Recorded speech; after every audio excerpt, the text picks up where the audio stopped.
again, we have to keep pretending that we're doing this at a different time, but obviously with our diaries, we're doing them at the same time. So another question from an active member was all to do with comp plans, rewards, asking specifically, is there a brilliant comp plan that repeatedly works? In my words, is there a silver bullet reward scheme that will get the best out of people consistently? Dean? Simple answer, no. All right, so thank you very much. There we go. We've done. I'll finish there. There isn't. When you know, because we've done the stats and we've been around, there's not a huge difference in what one company pays over another company. And we talk about, passive employees being really happy with how their working environment, how much more is that worth to go somewhere else. And I think, the biggest plus you can have is to enjoy your job, to be recognised at being good. We've seen with commission schemes that they can have so many variations that sometimes they're too complicated for the staff to understand. And I think that's a downside.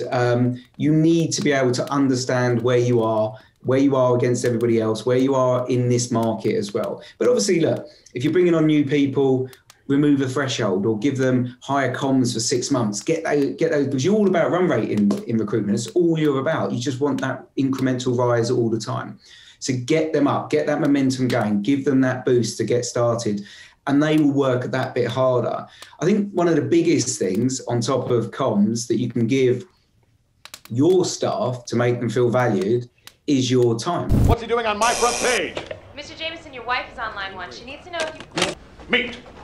I'll send you a nice box of Christmas meat. Best I can do. Get out of here. If you give them your time, you're giving them information, knowledge and experience that you've built up over all those years so that they can be better. And therefore they can really take advantage of your commission scheme or your bonus scheme or anything else that you've put together to incentivize them. And I think at the moment, it's tough to incentivize. Some markets are struggling, some markets are flying. There's a lot of winners and losers at the moment. And, you're a massive fan of ski trips and big trips abroad and whatever else. It wasn't necessarily always my bag. I was always trying to do more stuff in country, but this, again, with the social capital.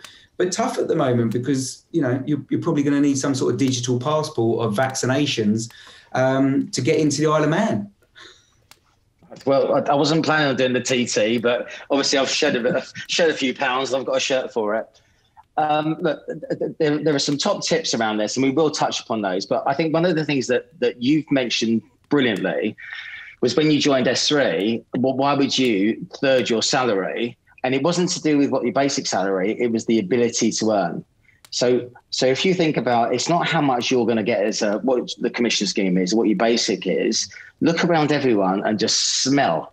Does it smell of money? You smell that? What is that? What? What's that smell? A cologne? No. Opportunity? No. Money. Oh, okay. I smell money. Can you clock a decent kettle in the corner?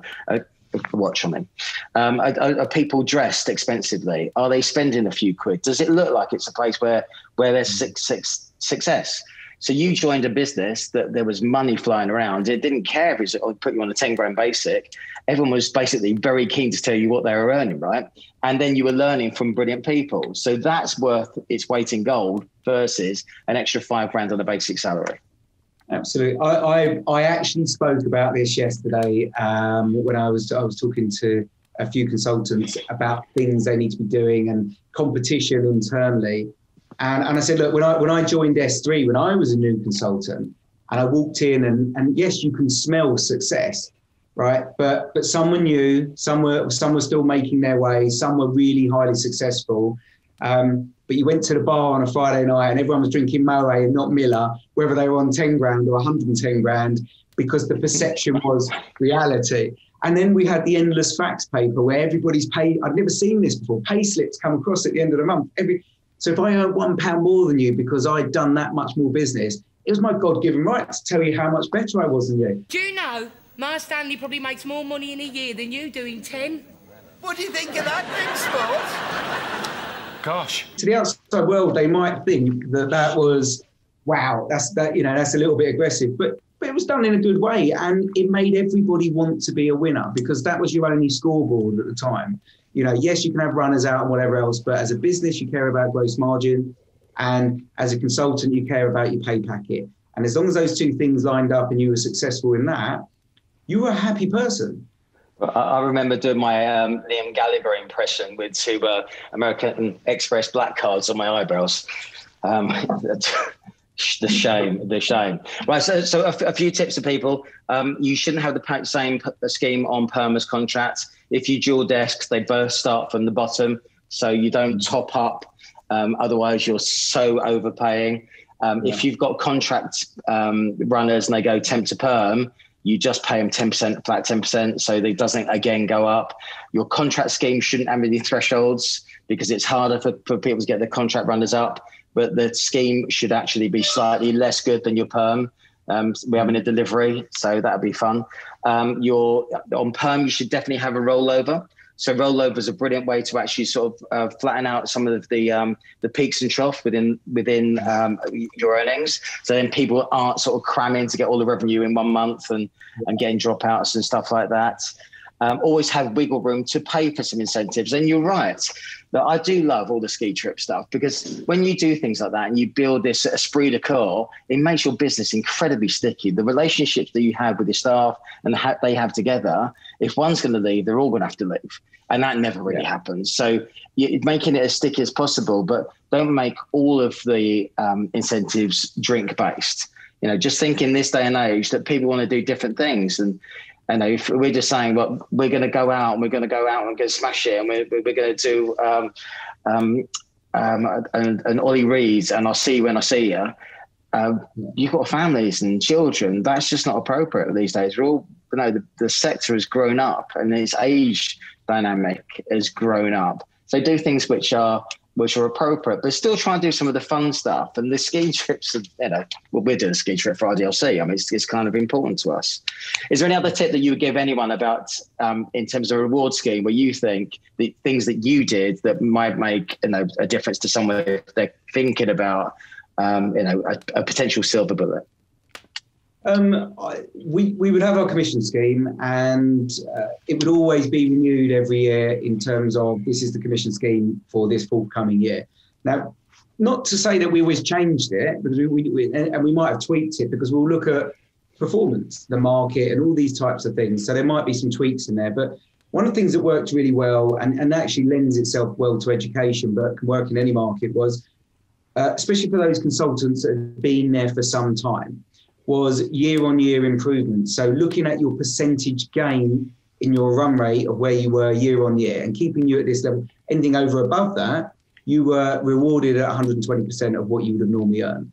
And as long as it was self-financing, i.e. within your budget, you as a business didn't really care, but it gave them points where they knew if they could push hard to hit, let's say this quarter, they got a bonus on that quarter. But as a business, you get that bonus given out on that quarter, but that actual run through will last until the end of the year because momentum's there. And for me, as long as I could build momentum within my commission structure, within my business, people earned more, we did better as a business, everybody was focused on the right things. And it's good, you know, it's not just I get the biggest margins. It's not about that. There's a fair and equitable rate for everybody. And I think actually, you know, in the UK, the markets are really, really, really competitive.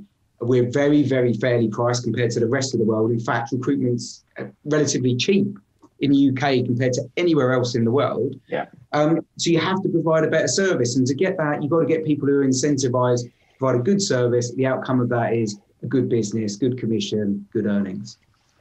I would just caveat that one size doesn't fit all. So if your average deal value in the UK is 8K, your average deal value in America is 30K, you're going to be on a different set of targets because I still want 1.5 to 2 deals from each of you. So your threshold's going to be bigger. But if you hit a bigger number, then all your thresholds go away. But you're going to work hard for that extra money. You hard for the money. Your BD team should be based on wins and goals, not a percentage of everything they win. So you can set them, 5 every quarter. You set them a different set of expectations. So the better they do, the more the target is going forward. But the bigger the bonus that comes off of this. And the other caveat would be, we're looking at this 180 or alternative model. There's no reason why you're paying people on the fees they bring in. You should be paying them for doing a deal. So it could be 200, 300, 400, 400, 500, 500, 600, 600. And that's how you pay people. Because they're literally, we should start to work towards people doing 10 deals a month.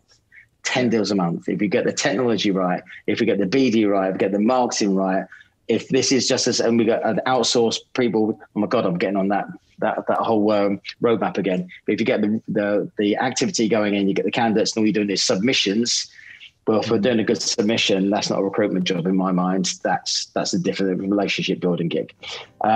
So thank you very much, Dean. Brilliant as ever. Thank you, everyone, and we'll see you soon. Final word, Dean. Dean. I haven't got. See you soon. See ya.